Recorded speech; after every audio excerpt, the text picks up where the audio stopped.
Welcome everyone to the 13th round post-fight show for the Maymax special super fight. Mayweather McGregor money fight, whatever, some MMA versus boxing bullshit, however you want to call it. The massive spectacle of the year, certainly, of probably by the time the pay-per-views are all accounted for, this will be of like all-time pay-per-view spectacle. Maybe Pacquiao Mayweather beats it, but this thing certainly seems like it was all fire all the way through. With me here, Zane Simon from Bloody Elbow, and joined for the first time because I don't do 13th round, so this isn't the first time for him, but it's the first time for me. Usually I'm here for the 6th round, but joined by Scott Christ from Bad Left Hook. And yeah, man, what'd you think of the fight? It was I was not going in. I wasn't the typical boxing snob who was like completely dismissive of it. I like a spectacle. I like an event. But I was dismissive of McGregor's chances of winning. But that's a different thing. But I was like, you know what? Fine, let's do it. I mean, what I really hoped for was a Mayweather elbow in the first round and McGregor responding with a head kick. That's kind of, I wanted a societal collapse within the fight and just a complete catastrophe. Didn't get that, but chaos like many of us. Yeah. I mean, I didn't get that, but I did get a pretty entertaining fight for what it was. I didn't expect anything scientifically beautiful or anything like that. We certainly didn't get that, but it was to me, and I made this comparison already, but it was a fun popcorn movie more than some big travesty. It was just a fight. It was a guy who did his best against a guy who was a lot better.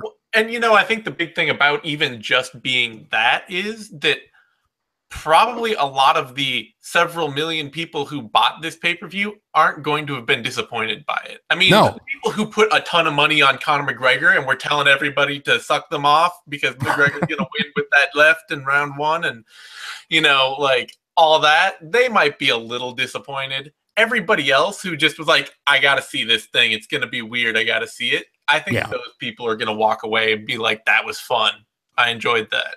And that was kind of what I came out of it with. It was just, I had more fun watching this I'm not even saying, look, again, it's not a technical thing. I'm not saying technically it was as good of a fight as Mayweather's had in years, but from an entertainment standpoint, pure, just nonsense entertainment value, I had more fun watching this than I did watching him against Andre Berto. I had more fun watching this than I did watching him even against Manny Pacquiao. And that was a better fight than the Pacquiao fight, just in terms of fun. Yeah. I mean, the Pacquiao fight was a higher level boxing contest, obviously, but I didn't have as much fun watching it. It's like, I don't always want to watch Letters from Iwo Jima. Sometimes I just want to watch fucking Guardians of the Galaxy 2 or something. Yeah, exactly. Floyd Mayweather or Conor McGregor can be your, it'd be a Deadpool thing, but your Ryan Reynolds out there. Yeah.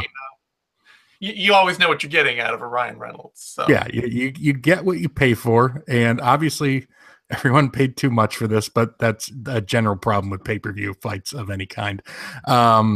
So I mean, the price point was what it was, but I don't feel bad about it. I don't feel like I've come away from a lot of fights and been disappointed. Not just Mayweather, but a lot of Pacquiao fights, a lot of other pay-per-view events. And this one, I don't have that feeling. It was the feeling I had watching it was not like excitement or I wasn't feeling good about it. It was weird and it was different. And it was something that, 7 months ago, I didn't really think had any hope of actually happening. So, yeah, I mean, you look at your your other like classic big boxing MMA crossovers, your James Toney versus Randy Couture and even if you go back to like Ali Inoki. Mm-hmm. And man, are those shitty fights. Yeah. Like, that's just some hard to watch crap that nobody wants to. I mean, and the Tony one's quick, so it's not as hard to watch, but everybody came away from that disappointed. Yeah, I mean, that one to me was embarrassing. Yeah. Because in James Toney, who all due respect to him in his prime was a great, great fighter. Yeah. But by that point was not. And didn't really take it seriously, didn't really know what he was getting himself into. McGregor, for all his technical flaws and faults, I came away incredibly impressed with Conor McGregor as a professional athlete tonight. Yeah.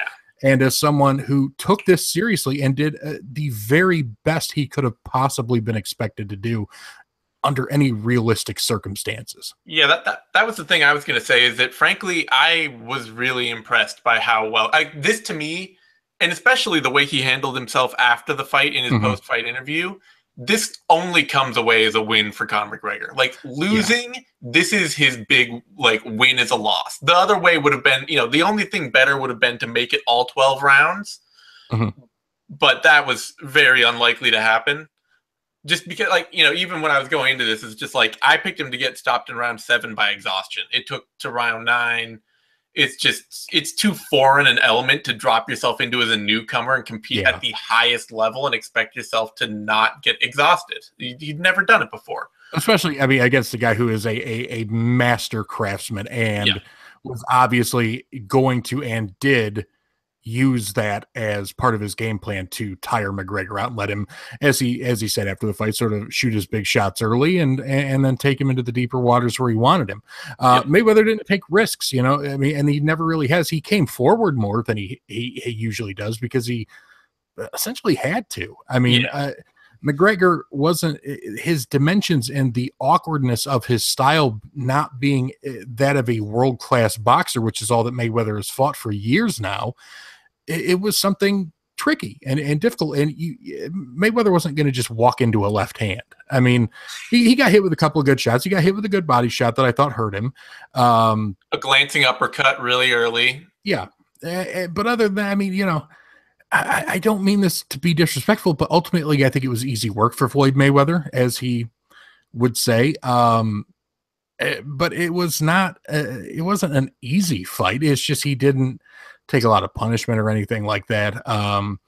He just had to work past the awkwardness of McGregor, which is something that impressed me, that Conor McGregor fought, I thought, intelligently. For the most part, he was aggressive in spots, but he wasn't reckless. He wasn't stupid. He didn't do anything completely ridiculous. The closest he got was some instinct stuff where he threw a couple hammer fists to the back of the head here and there. And part of that too, I'll say it. I think Mayweather was baiting for fouls at points. Absolutely. The way he was turning and covering was just you're just looking for the foul there.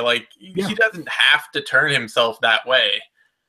McGregor stepped to the side a lot and would get in that position, but then Mayweather certainly was willing to make it worse, as it were, and to bend over and to duck down and present the back of his head. And part of it was, I think, McGregor just acting on instinct. It's just the muscle memory that he has from his actual career. At least maybe it's not as much this way in boxing. It is, but whatever. We'll pretend it's not.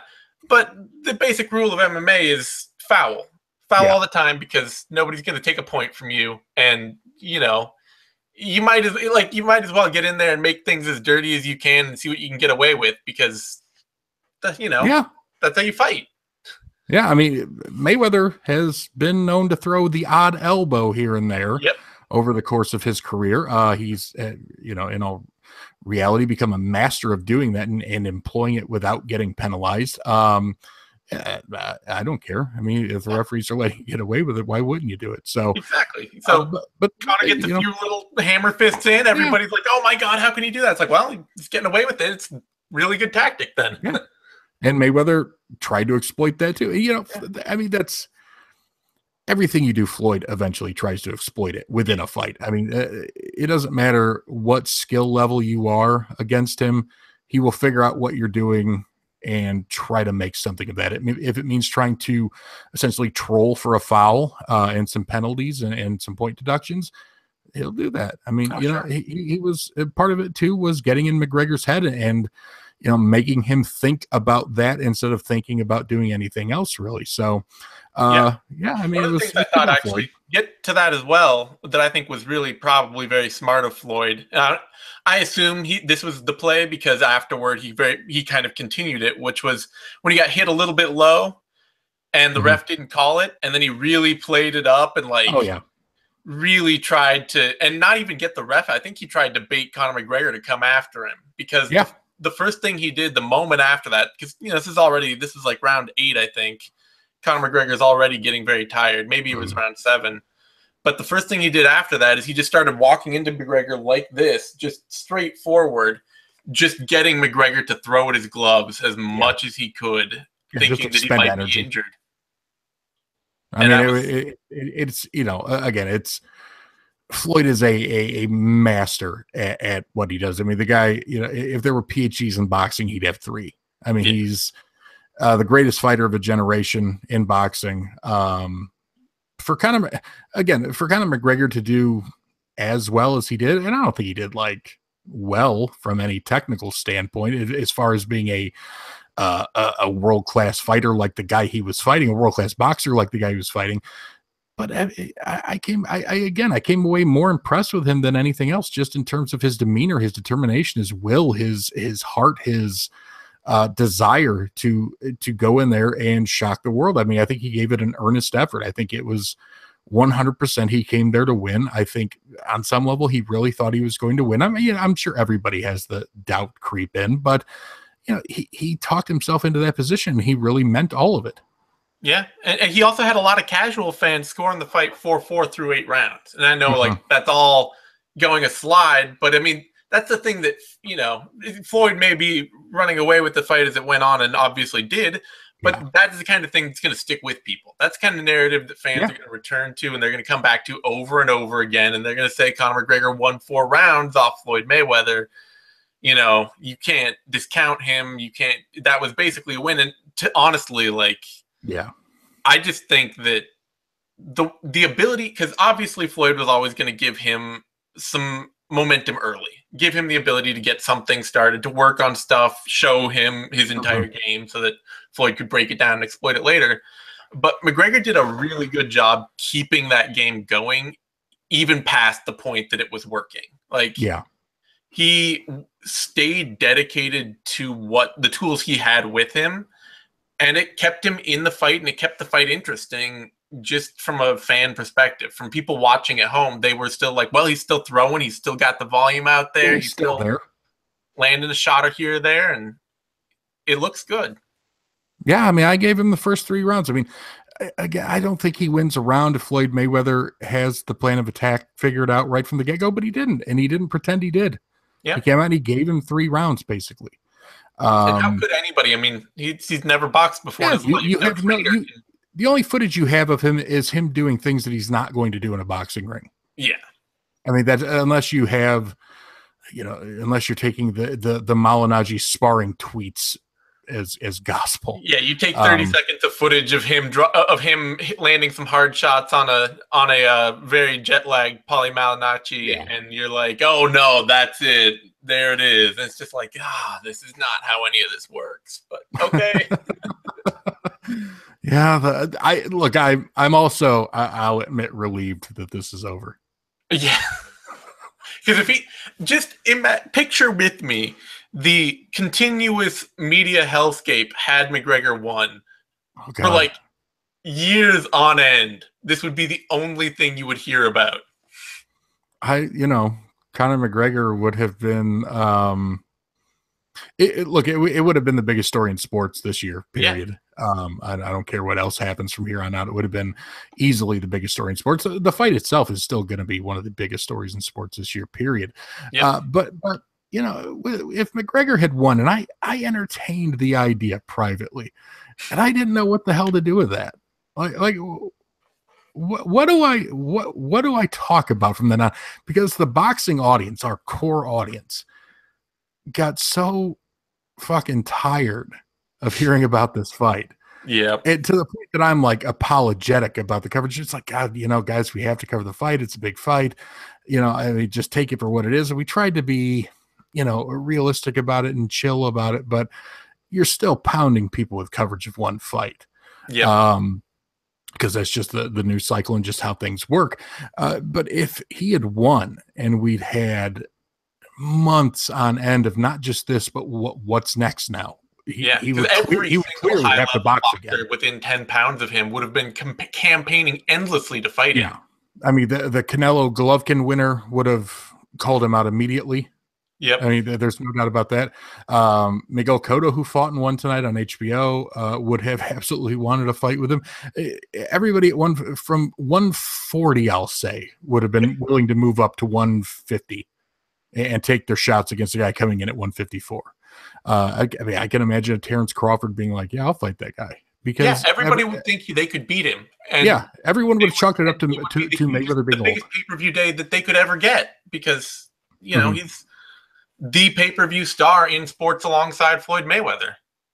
And he certainly would have been the pay-per-view star, period, if he had won. I mean, it would have been I really think it would have been a new level of pay-per-view fighting star. It would have been, you'd be violently taking the crown from the previous king. I mean, that's how Mayweather became the biggest pay-per-view star. He took it from Oscar De La Hoya, basically, when 2007. I mean, it's been 10 years. Doing it, not just doing it, but doing it with a series of million-selling pay-per-views already at his back.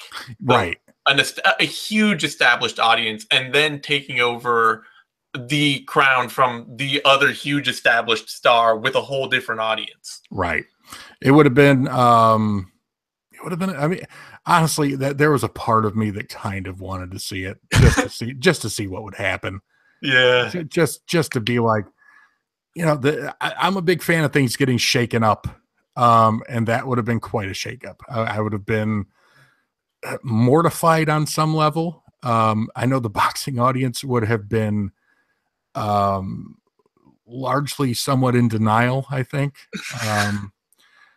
I would have, most of us would have seemed like complete fucking idiots because none of us thought he could win.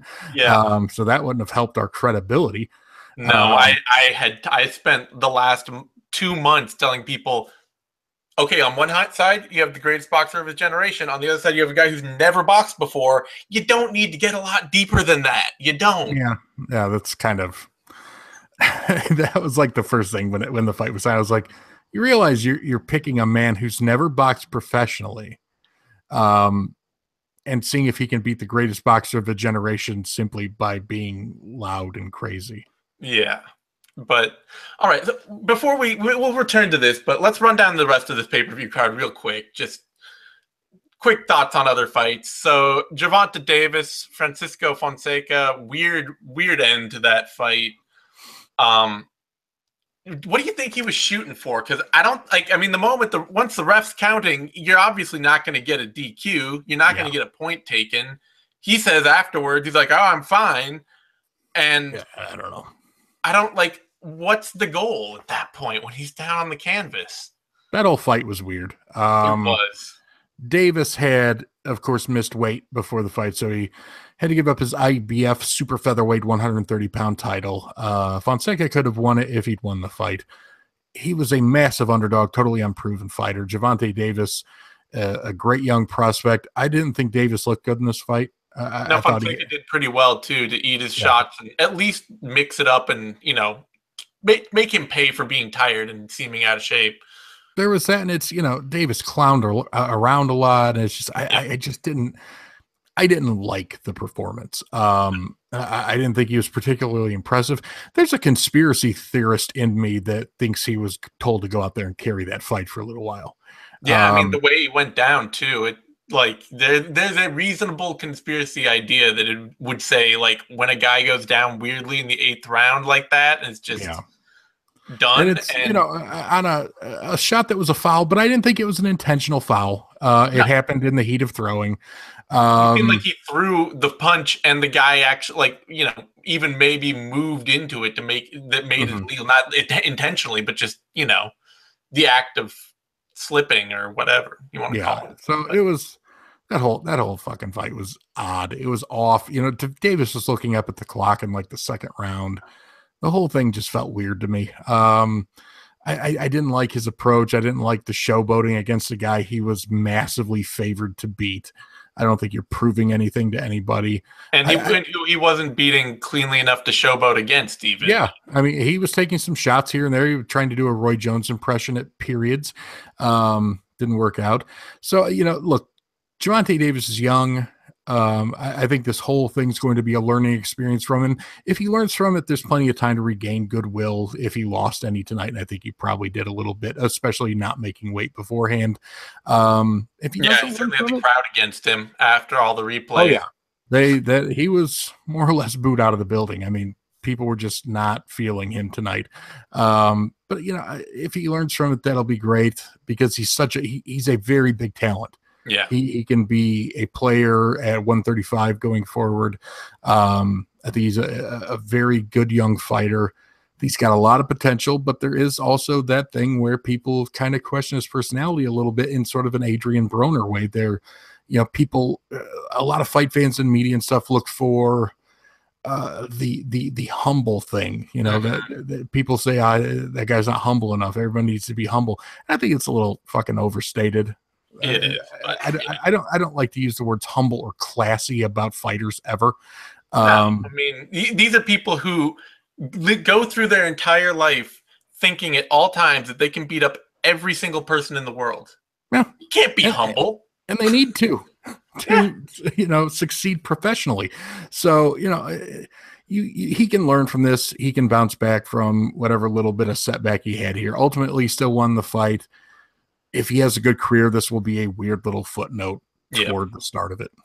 So before that, Badou Jack beat the tar out of Nathan Cleverly. And I'm not going to pretend that I'd seen these guys fight before. I don't watch a lot of boxing these days. I used to watch a lot more a long time ago, but the thing of doing like a 24/7 sports coverage for one sport just kind of makes me very tracked in. But I kind of felt like this was the fight on the card. People were like, no, this is a really good, well-matched fight. This is going to be a great fight. We're expecting this to be interesting and close. And it was a shit kicking. Yeah, I didn't expect it to be. Well, maybe you did. Maybe you're an expert, but I'm not an expert, but Nathan Cleverly has been exposed at the world level by guys like Sergey Kovalev before, but he's a good fighter. And so when I say this, I don't mean it to say like that I'm not surprised by this. I was still surprised because Badou Jack looked better than I'd ever seen him look. And he's a guy who a few years ago lost in the first round to Derek Edwards, a guy who he should not have lost to, period. Took a lot of shine off his prospect star, but he's someone who, again, he had a setback. He learned from it. He got better. And now I really think he's one of the better fighters out there, especially at 175. I'd give him every chance to beat Adonis Stevenson. I think he could be somewhat competitive with Andre Ward. I wouldn't pick him to beat Andre Ward. Andre Ward is probably the best pound for pound fighter in the world. But Badou Jack has gone on a great run since that loss. And here, you know, he did what, if he's truly a great fighter, this is what he needed to show against a guy like Nathan Cleverly. He needed to outclass him, and he didn't just outclass him. I mean, he beat the shit out of him. Yeah. I mean, Nathan Cleverly took a thrashing in this fight. By round 3, I was just like, this, like, unless Cleverly has some secret weapon that he's packing and gets a knockout, he is done, because this is all getting really, really one-way traffic. Yeah, I mean, I expected Jack to win, but I thought the early rounds especially would be a little more competitive. No, they weren't competitive. Cleverly had, you know, some spirit coming into this fight. He came out fighting okay, but Badou Jack came out fighting great. Yeah. He attacked the body. He ripped away at him. He basically decimated Nathan Cleverly, who is a solid, tough fighter. I've seen him take some big beatings in the past. He's not a guy who gives up. But he just Badou Jack looked 2 levels above him in this fight. And again, if Badou Jack is going to enter that conversation as an elite level fighter overall in the sport, this is what he needed to do in a fight like this. So we got a great performance out of someone, and I think that is really kind of the best that it could have been. I mean, a competitive fight would have, to me, shown that Badou Jack couldn't be a great fighter. A fight like this, where he performed the way he did, shows that maybe he really is in that conversation. And to, you know, at least for the pay-per-view card, I didn't see the prelims, but he fought at a higher pace than anybody else on this card. Yeah, and you know what? The prelims had some good fights. They had your Dennis Ugas beat Thomas Delorme in a pretty blistering fight, really. And Juan Heraldez upset a young prospect named Jose Borrego from Mexico. That was also a good fight, but I came away from this show overall most impressed with Badou Jack because again, I've seen him fight well. I've seen him fight high-level opponents and fight well, but this I thought was a new look for him, a new level for him. And, moving up to 175 pounds, his power translated, certainly. And I thought he looked better at 175 than he did at 168, where he became one of the best fighters in the world. So before that, to open the pay-per-view, Andre Tabiti, Steve Cunningham, that fight happened. I don't know. Yeah, Al Bernstein on the pay-per-view mentioned that, because this pay-per-view is bought by a lot of casual fans and a lot of MMA fans who really don't care about boxing either way. He mentioned this, and I felt the same. If this is the first time you ever saw Steve Cunningham, it sucks because he's 41 years old. He's at the end of his career. He doesn't have the legs that he used to, doesn't have the bounce that he used to. In his prime, he was a terrifically fun fighter to watch. If you're ever bored and looking for something to watch, look up Steve Cunningham's fight with Thomas Adamek. That was a great cruiserweight slugfest, one of my favorite fights of really the last, 10 or 11 years since I've been covering boxing for Bad Left Hook. So, but Andrew Tabiti was just younger, fresher, fought a good, smart defensive fight, used his jab effectively. Cunningham just didn't have a lot left in him.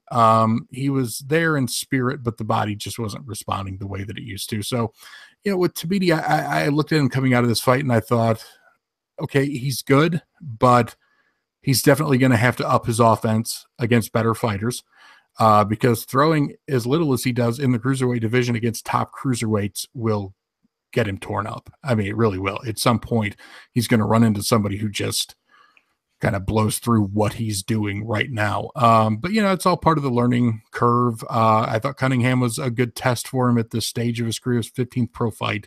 So ultimately, I think it all worked out about as planned. But yeah, Steve Cunningham, again, if you've never seen him before, this wasn't the real Steve Cunningham. This is an old version of him. He was a wonderfully entertaining fighter in his prime. Yeah. So back to the main event now. Back to Floyd Mayweather, Conor McGregor. How long do you think before the money belt gets sold? Yeah, I don't think Floyd will sell it. No? I think that's of all his belt possessions, that might be one of his favorites. I mean, he's gonna make 9 figures plus. He's gonna walk away probably somewhere around 250 million, like he did for the Pacquiao fight. North of 200, almost certainly. I think he's going to be really proud of this one because, in a way, it still was a great big tricking of the public. For he did seem really happy after the fight to ride off on this note. Well, he was also clearly kind of amused by the entire thing. I mean, there was a coy smile on his face from the very get-go. Came out in the ski mask, which I made a joke about on Twitter, was him acknowledging that he was robbing the public. What, in a gimp suit is what you're telling me? I don't think it quite reached those B-Hop levels. Because B-Hop did the leather one sometimes, and that was a little... Floyd just had all the buckles and the zippers and all that made you think that. Yeah, he's a big buckles and zippers guy. Yeah. Sometimes made you get that idea that maybe he was being let out of the trunk backstage and. But I if he does sell it, obviously it would have to be for the right price, and I don't know that it has that much value to anybody but him. True. No, it's true. Maybe someday it'll get sold when it's just such a big chunk of precious metals and gemstones that it's a fucking ridiculous belt. It's so fucking ugly. It's hideous. Boxing belts by a rule are almost always hideous. The only one I think looks good is the WBC belt, their normal one, the green belt. And even that is not a great belt, but the IBF, the WBO, the WBA, they're all, I don't know, they're clunky. They're awkwardly shaped to me. They always have It's Velcro ugly in that straps. way that only rich people's stuff gets really ugly, where you're like, Yeah, oh, I know that costs so much money, but it is the most hideous thing I've seen. yeah. Like, if you've seen a rich person who doesn't really care how they dress and all their clothes still are really expensive, and you're just like, why is all your shit so ugly? That Yeah, doesn't make sense. it's just that gemstone tackiness. Yeah.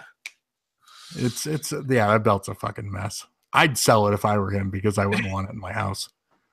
Sell it like a tough motorcycle. Yeah. Oh, all right. Any final thoughts on this thing before we wrap it up? Again, I don't feel horrible about what I saw. So ultimately I think that's a big win for me as a consumer. Um I expected less entertainment, Yeah. and I expected a lot more. I don't know. I still don't feel bad about telling people not to order this. Oh God, no! It's $100 for Yeah, a fight that everybody knew every smart person knew how it was going to end. and ended roughly about how we said it would. Yeah. But I think I think especially if you ordered it for like, if you had 5 people together pooling money or 10 people or whatever, Yeah. for that money, man, that's not a bad show at all. No. The other thing. So if McGregor does box again, what do you like? Do you think that how do you think they handle that going forward? Do you think that they then are like, okay, let's actually have a real boxing career, or do you think it's who can we find some other hand-picked opponent who has a name and is maybe not that young and is just the right place to make the? Do you think they make the Malinachi fight? I'm sure it will be explored at least. I think you at least put the feelers out there and see what the interest is, and seeing him fight again against Paulie Malignaggi, because Paulie will gladly take that payday. But it would have to be the right payday too for Conor, because I mean, ultimately he still would be taking a risk against what we would assume would be an in shape, Paulie Malignaggi going through a training camp. Yeah. Now Malignaggi is well past his prime. His last fight, he lost to Sam Eggington, who's a pretty good fighter, but he got stopped in that fight. He's well past the peak of his career. I would give Conor a perfectly decent shot at winning that, I think, just on pure power. But at the same time, maybe because he is a much bigger guy than Malignaggi too. But at the same time, Malignaggi is a lifelong boxer who, if he's in shape and serious about what he's doing, might also just kind of do a lot of what Mayweather did in this fight, sort of bait Conor into exhausting himself and then take over from there. I don't think he'd knock him out because Paulie can't punch. Not really because he can't, but because his hands are so fragile at this point. But I think if the interest is there, and I don't think the interest is there, to be honest. I think going back to UFC, continuing his real career, I think he's changed to the game for himself there. Obviously the purses have to go up for him. Yeah. I think in a lot of ways, both of these guys sort of showed what can happen. And I know UFC was still involved in this and they had to allow the fight to happen, but we're seeing more and more what fighters can do, by themselves as their own bosses. Mayweather's been proving it for a long time. They kind of backed themselves into a corner with Conor because they got to a point where they need stars now more than they've ever needed them. And they kind of let him loose in a way that they have never been willing to let anyone loose before, because they need what he brings to the table. They need that money. I mean, they're getting a big cut of his purse for this. Yeah. This was a big moneymaker for them that they need right now. And so they have to start paying him more, because they can't be taking that kind of money off him. They can't be watching him get that kind of money and know how to get that kind of money and then go back and be like, here's $7 million. Yeah. The only interest, the big reason I think would maybe, now thinking about it, make a boxing return kind of unlikely for Conor is that he is even probably off this would be the A side for any boxing match. Yeah. In terms of marketability and things. Yeah. And if he's going to be the A side, then he might as well be doing it in MMA, where his chances, like where he's a much more functional winner. Yeah. I mean, that to me, that makes the most sense. Maybe you miss out on some money, but again, I mean, who does he really fight? I mean, yeah, I think someone younger than Mayweather probably finishes him off quicker. Like if he were to fight Canelo Alvarez, who's a 154-pound fighter at 160 now, but you know, I don't see him doing well there. Yeah. I just don't. I don't see anything he can really do with the Canelo Alvarez. With Mayweather, he at least had the size advantage. Mayweather's sort of relaxed approach to the early rounds of fights. So I think the well is probably pretty dry in boxing unless there is enough interest in that Malignaggi fight to wring the money out of that, because that's a pretty low risk fight overall. Yeah, it would have to be the kind of thing. Like I think it would have to be a guarantee that he can bring enough pay-per-views on his own. Mm-hmm. Yeah, because Malignaggi's no pay-per-view star. Yeah, so that he'd have to bring enough pay-per-view on his own that would be, he could make more money doing it in boxing than he could in the UFC, just because negotiations weren't going that well. Yeah. So, because otherwise, you know, if it's gonna be a million pay-per-view buy card, he can do that in the UFC and you know, hold their hand over the fire and say, you got to pay me more for this. Yeah, he's got a lot of leverage now. I mean, I think that's another thing. He loses this fight, but I think overall he comes out a big winner. I mean, again, I think he did more to impress people than he did to lose their interest. I mean, even with the loss, even with the clear loss, even getting stopped, I think his stock rises overall in his life and in his career. And the way he handled himself afterward, it makes the fans who guaranteed he would win, it makes them still proud to have supported him through it. Yeah. And that's the big thing, is that you don't make anybody hate you for losing when they thought you'd win. So that's good for him all around. All right. On that note, you can find me on Twitter at DZaneSimon and Scott on Twitter at Bad Left Hook and at Scott Christ BLH. All right. And of course, as he just said, you can find him over at badlefthook.com. You can find me on bloodyelbow.com. This video will be up on MMAnation.com, DOTCOM, our YouTube channel. Subscribe to that. Give it a like. Give it a, make it the little bell thing so that it reminds you when we're going live, all that shit that helps a lot, way more than you think it does. And I don't know, is this also good? This will be up on Bad Left Hook, is it? Yeah. Do you guys have a YouTube channel too? No, we do not. Okay. They don't have any of that, so don't pay any attention to that. But on that note, thanks everyone for tuning in. I'll be back next week for UFC Rotterdam, doing the vivisection. We'll have heavy hands, knuckle up, care don't care, if I did it, all that good shit we do week in, week out. So thanks everyone for tuning in, and we will see you next time.